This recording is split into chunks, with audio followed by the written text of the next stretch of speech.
لوگ بیماریوں سے تنگ آتے ہیں، علاج کرواتے ہیں، ہومیوپیتھک علاج اور میڈیکل، طب، جراحت، حکیم وغیرہ وغیرہ چائنیز علاج کی طرف جاتے ہیں، لیکن جو نبی کریم صلی اللہ علیہ وسلم نے فرمایا ہر چیز، ہر مرض کی شفا، لکل داء دوا، ہر بیماری کی دوا موجود ہے۔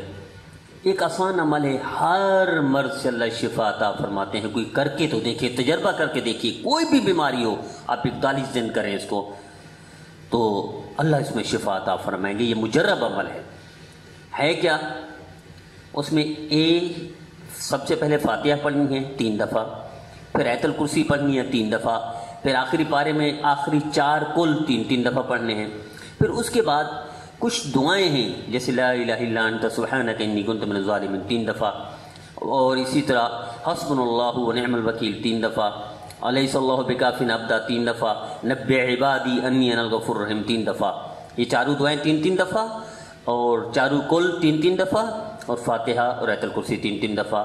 41 دن 24 گھنٹے میں 1 دفعہ پڑھ کر دم کرنا ہے مریض پر، اور پانی پر دم کر کے وہی پانی پلانا ہے۔ تجربہ کر کے دیکھ لیجئے، جتنا بڑی بیماری ہو، جتنا موذی مرض ہو، جتنا پرانی تکلیف بیماری ہو، اللہ اس میں شفا عطا فرمائیں گے۔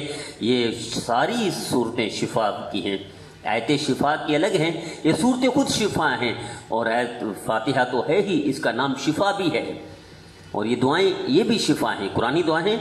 تو اللہ ہمیں، ٹھیک ہے علاج بھی سنت ہے، آپ ڈاکٹر کے پاس جائیں، ہومیوپیتھک کے پاس جائیں، طب کے پاس جائیں، حکیم کے پاس جائیں، وہ بھی سنت ہے، لیکن اس کو بھی سنت طریقہ کیا ہے؟ پہلے نفل پڑھنا، پھر دعا کرنا، پھر صدقہ کرنا، پھر اس کے بعد ڈاکٹر یا حکیم کے پاس جانا۔ ہم ڈائریکٹ حکیم کے پاس جاتے ہیں، اللہ سے تعلق قائم نہیں کرتے، پہلے یہ مسنون اعمال نہیں کرتے، اس وجہ سے شفا نہیں ملتی۔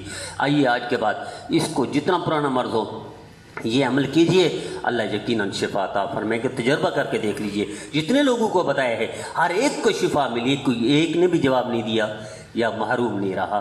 اللہ ہر بیماری کا ہر مسلمان کو شفا اور تندرستی عطا فرمائے۔